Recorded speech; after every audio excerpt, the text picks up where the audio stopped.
Hi, my name is Steven and welcome back to my channel. Today I'm going to be talking to you about how to be an extreme cheapskate part 1. I'm going to go through the pros and cons on what I don't spend money on. So I love the show Extreme Cheapskates and the new show So Freaking Cheap. It's a show on TLC that inspires me to be a little cheaper than I thought could be possible.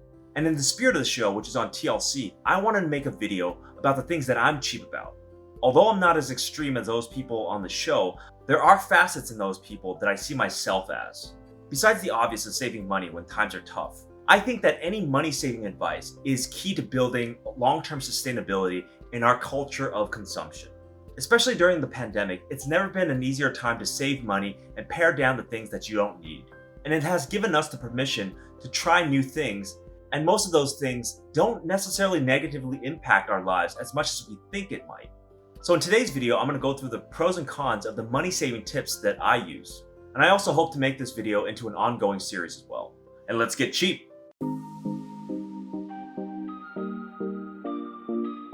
So here are some things that makes me so freaking cheap. So number 1, buy the generic brand of things. So it seems like a pretty easy advice to go for the generic brand of products. But it's actually not quite as easy as you think.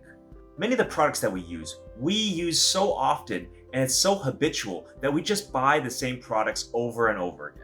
So it really takes a special mindset to actually go and get the store brand stuff to save a couple of pennies here and there. I always tend to go for the cheaper product of the same thing. So for example, aspirin. I always go for the store brand version. It has all the same active ingredients and it cures my headache in just the same amount of time. The reality of my past is I used to be very snobbish about things that I like, and I continue to buy those things every single time. Name brand things like Tide, Dove, and Campbell's Soup, it's always something that in the past I've habitually bought over and over again. So in reality, most of the store brand versions doesn't really have any appreciable difference at all once you start to use them. It's just training your mind to use something that you haven't used before and that you think that it's different from what you're used to.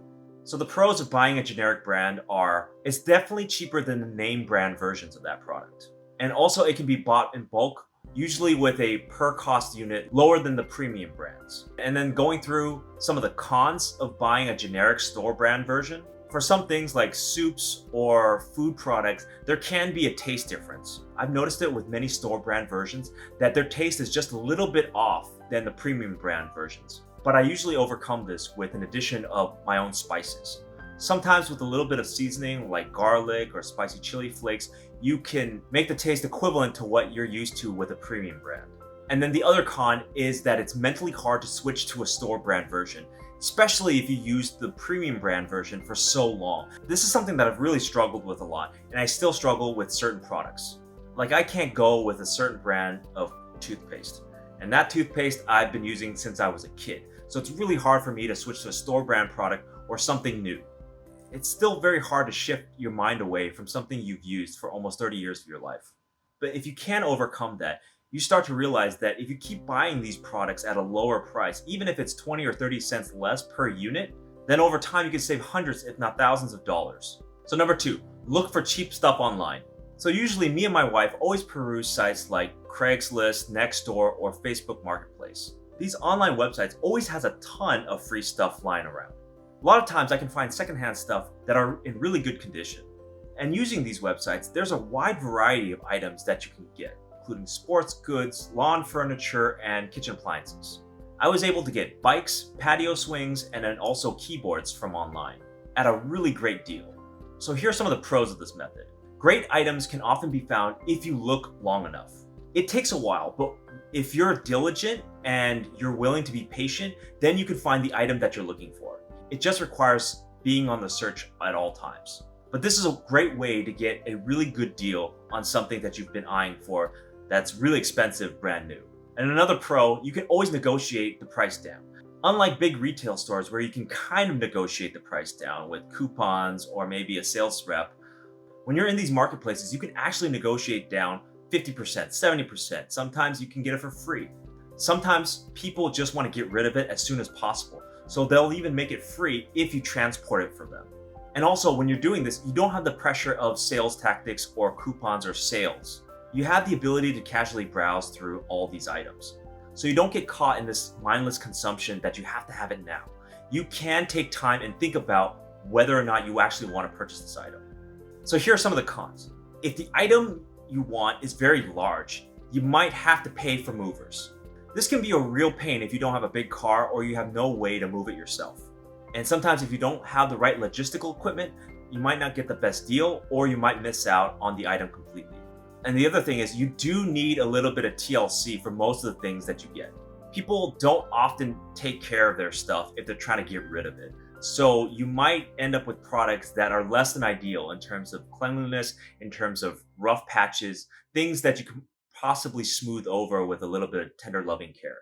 And in this case, I would recommend that if it's something that can be cleaned, or if it's something that can be patched up quickly, then it might be a very good deal to go ahead with the bargain. But if it requires a lot of cleaning or a lot of patching up, then it might not be a good deal for you. The last big con is it doesn't give you what you need right away. If you are in need of a kitchen appliance that just broke down and you don't have enough money to buy a new one, finding the right piece of equipment might take a while. In this case, if you want something, then you might have to go to a big box store. Getting secondhand deals online just doesn't lend itself to getting something that you need right away. You might get lucky, but for the most part, it's very difficult to find the exact thing that you're looking for and not have any competition for it. Number 3, wear down old stuff and fix it up. I rarely buy new stuff these days, and I tend to want to fix up the stuff that I already have. This was something that I got from my parents, and I've just kept it forward as I've matured. There's a lot to be said about fixing old stuff that you can still use and it's useful to you, rather than buying something brand new. Oftentimes, it's really my laziness that forces me to stick with the stuff that I already have. Because I've gotten used to looking at it, or switching it out would be too much of a hassle for me. And this is certainly true for larger things like sofas and couches and beds. A lot of things that are big and bulky that I don't really want to change unless there's a big move. So definitely one of the pros is it saves time in replacement of something. In a lot of cases, it's just easier to fix something rather than get a replacement. A lot of times I can find the right YouTube video and then buy some like $5 to $10 part and I can fix it up in about 15 minutes. So it's also something that I value, fixing up something and learning a new skill while I'm at it. The experiences that you gain from fixing stuff will translate into other aspects of your life as well. If you know you can fix certain things, then maybe you could provide that as a service to other people for an extra income. So here are some of the cons. Whatever you fix doesn't always quite look like brand new. So for obvious reasons, it just doesn't look the same as before it got dent or scratched or nicked. And if you keep repairing the same thing over and over, there just will be a point at which the thing fails, or that it will just outlive its usefulness. At that point, then you can't fix it anymore and you would have to replace it anyways. But if you know how to repair it, you might extend the life of that product by 2 or 3 times. Number 4, stop buying clothes, pandemic edition. So during the pandemic, I very rarely needed to go outside. I worked from home and I stayed home for the bulk of the time. And so I really didn't have a need to buy new clothes.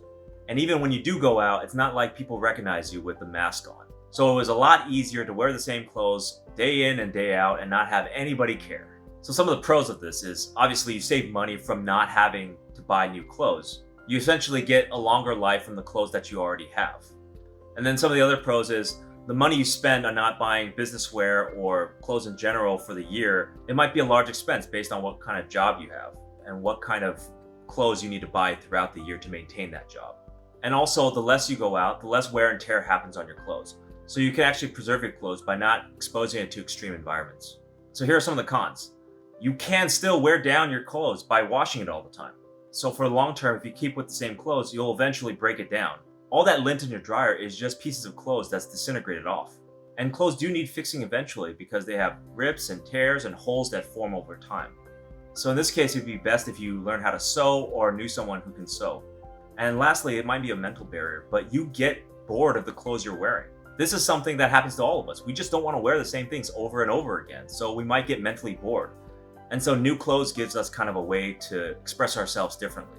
If we can figure out a way around that, then we can save a lot of money on clothes overall.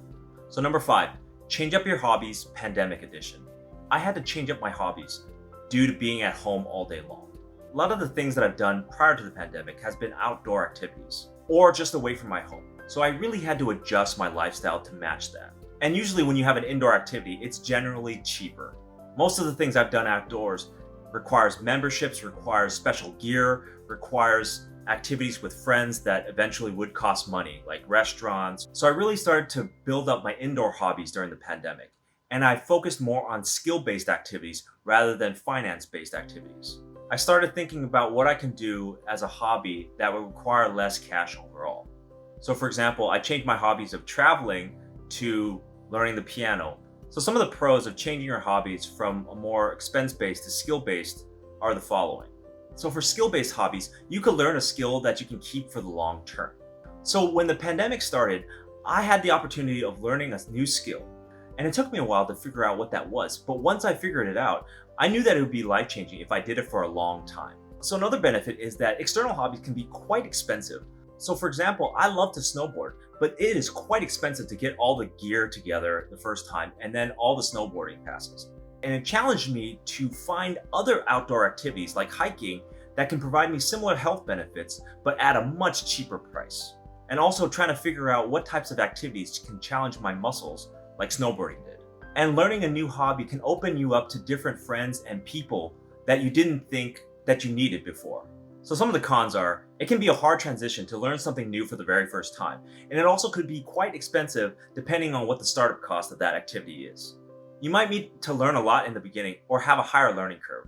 For example, starting a YouTube channel was not easy. I had to learn a lot before my first video aired. And then hobbies you replace with cheaper alternatives might not actually be cheaper in the long run. Because as you get better and as you get more advanced in the sport, you might want to do more challenging things, or you might need more gear to do more challenging things. So for example, if you started hiking as a cheaper alternative, you eventually want to hike harder and harder hikes. And so you might want to have better gear, you might want to go farther, or you might want to join a group of your peers and travel somewhere. So those can eventually equal your other expensive hobbies. Starting a YouTube channel, I've had to have lots of long-term subscriptions. So I really have to figure out a way to start managing my costs as this channel grows. So those were 5 ways I saved money over the last couple of years.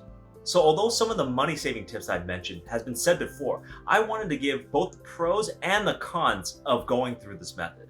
Because I feel like a lot of people talk about the pros of being cheap or have methods that are really cheap, but they never go through the downsides of being cheap. Because it's not always about saving money, and so you have to be okay with the negative consequences using your particular method.